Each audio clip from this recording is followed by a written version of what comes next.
Is the personal computer dead? Rich, coming from a guy that's still primarily a desktop user. But it's a question that's been asked, and it's one to wonder about. Taking the Windows desktop, laptop out of the enterprise or large organization?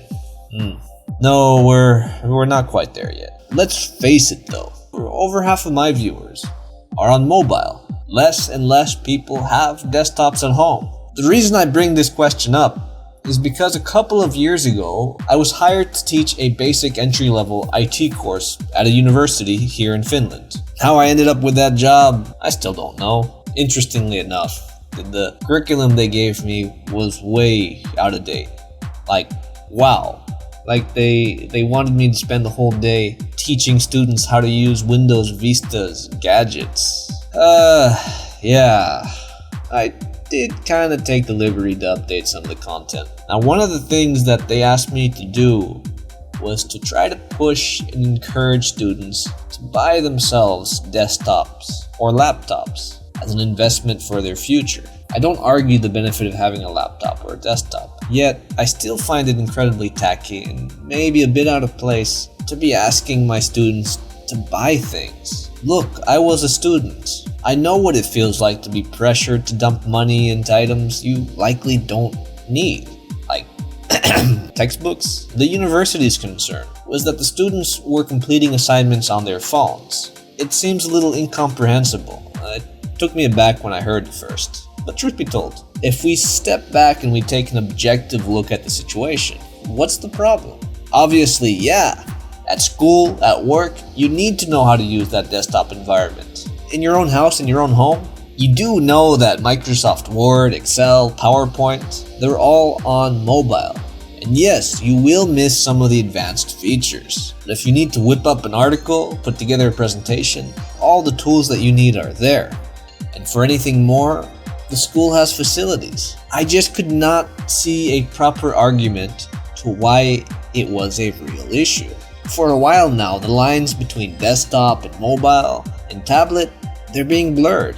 Both Samsung and Microsoft have mobile devices with built-in desktop experiences. And yes, I know, Microsoft, they've now failed at mobile. But their vision of universal apps and a scalable platform, whether it's your desktop, your phone, or your tablet, I still believe that is where the future is. Your phone doesn't have the power of your mid to high-end desktop.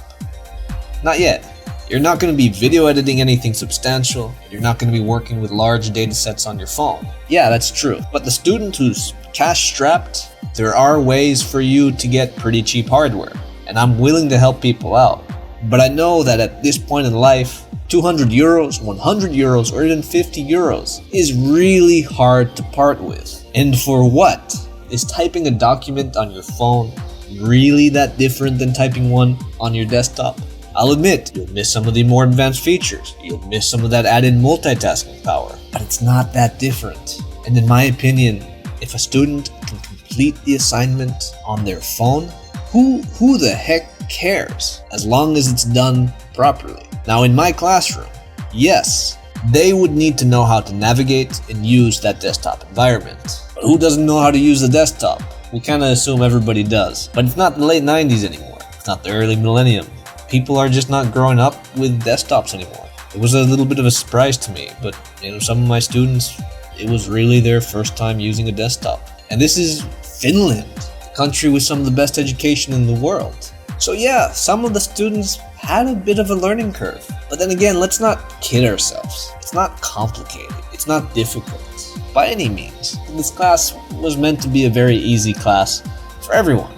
And everybody who attended passed. Really not too much to mess up on. So back to the question of, is the PC dead? Well, no. Like I said, you won't be escaping it from the enterprise environment. It's just too powerful. Along with the power of computer networking, it's too beneficial to give up. Now for the home user, maybe soon enough. If you are not an enthusiast, if you are not working from home, I'm seeing it less and less. I mean, what were PCs used for the home user? They were used to shoot off an email to family, to video chat with friends, to browse the web. All things your phone can do while you're sitting on the couch. And even for the home user that is keeping a desktop or laptop, most just are not upgrading. Just about any machine in the past decade will quote unquote be good enough. There's just no reason to get that next PC. But then what does that mean for the enthusiast? Nothing.